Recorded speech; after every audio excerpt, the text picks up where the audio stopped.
If you can, I recommend having brand in mind the entire way. However, if that whole concept is something that you don't have experience with and you just need to focus on the content first in order to learn how to make good content, then in that case, do that first, right? But if you can do the whole thing, that's great.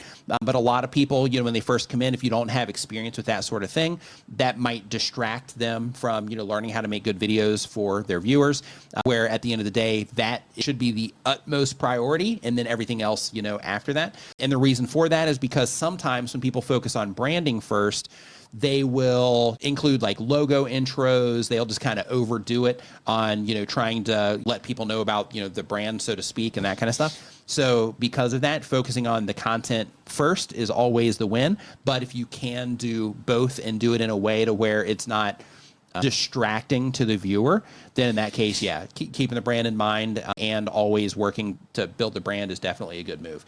Let me talk about why that's important. So when it comes to building a brand on YouTube or just on the internet in general, consistency in what it is that you do is really important.